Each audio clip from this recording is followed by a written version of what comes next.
৬৬ নম্বর আয়াতে বলেন ওয়া ইন্না লাকুম ফিল আনআমি লাইবরাহ, চতুষ্পদ জন্তুতে অবশ্যই রয়েছে তোমাদের জন্য শিক্ষা। এই যে 4 ঠ্যাঙিয়া জন্তু, আল্লাহ বলেন এই চতুষ্পদ জন্তুর মধ্যেও আমি তোমাদের জন্য শিক্ষণীয় বস্তু রেখে দিয়েছি, শিখার বস্তু আমি রেখে দিয়েছি। নুসকিকুম মিম্মা ফি বুতুনিহি মিন বাইনি ফারসিন ওয়া দামিন লাবানান খালিসা সাইগাল লিশারিবিন। আল্লাহ বলেন পেটের ভেতরে এই জন্তু, জীব জন্তু, এদের পেটের ভেতরের গহর রক্তের মধ্যখানে তোমাদেরকে আমি দুধ পান করাই, তোমাদেরকে দুধ আমি পান করাই, যা খাঁটি এবং পানকারীদের জন্য স্বাচ্ছন্দ্যকর। আল্লাহ এখানে বলেন এই যে জানোয়ার জন্তু দেখো, এর ভিতরেও আমি তোমাদের জন্য শিক্ষণীয় বস্তু রেখে দিয়েছি। কিভাবে? যে এর পেটের ভিতরে গোবর রয়েছে, রক্ত রয়েছে, সেই গোবর আর রক্তর মাঝখানে আমি রেখে দিয়েছি দুধ। এদিকে গোবর, এদিকে রক্ত, এর মাঝে রেখেছি দুধ।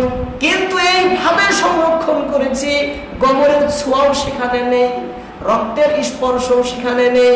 তোমাদের জন্য খালিসান লাবানান খালিসান, একদম খালিস দুধ তোমাদেরকে দেওয়া হচ্ছে, একদম একদম নির্ভেজাল খালিস দুধ। সাইগা, সাইগা মানে স্বাচ্ছন্দ্যকর, লিশারিবিন মানে পানকারীদের জন্য।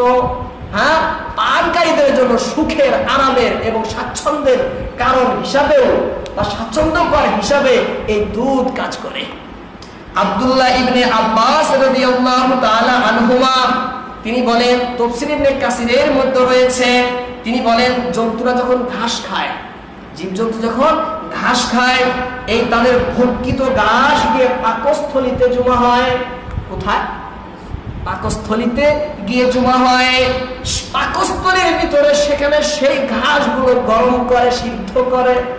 পাকস্থলিতে সেই ঘাসগুলো গরম করে, সিদ্ধ করে। সিদ্ধ করার পরে পাকস্থলী ক্রিয়ার ফলে খাদ্যের বিষটা, অতিরিক্ত বস্তু যেটা, সেটা নিচে বসে যায় এবং দুধ উপরে থেকে যায়। দুধ কি হয়?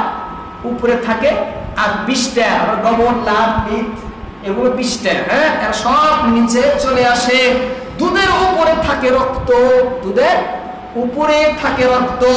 এরপর যকৃত এই 3 প্রকার বস্তুকে পৃথকভাবে তাদের নিজ নিজ স্থানে ভাগ ভাগ করে দেয়, রক্ত পৃথক করে দেয়, রগের মধ্যে পরিচালিত করে, রক্ত পৃথক করে রগের ভিতরে পরিচালিত করে এবং দুধ পৃথক করে জন্তুর স্থলে পৌঁছিয়ে দেয়। শেষে পাকস্থলীতে শুধু বিষটা থেকে যায়, পাকস্থলীতে শুধু বিষটা থাকে। দুধ দুধের জায়গায়, রক্ত রক্তের জায়গায় পাঠায়া পাকস্থলীতে শুধু কি রাখে? বিষটা রেখে দেয়, যা গোবর হয়ে পরে বের হয়ে আসে, গোবর বের হয়ে আসে। আল্লাহ তাআলা এই কথাই এখানে বলেন যে দেখো কত ফ্রেশ ভাবে দিয়েছি। তাহলে এই কাজটা নিজে নিজে কি হয়েছে? হ্যাঁ, অবশ্যই কারিগর, নিপুণ কারিগর থাকতে হবে, দক্ষ কারিগর লাগবে সেখানে।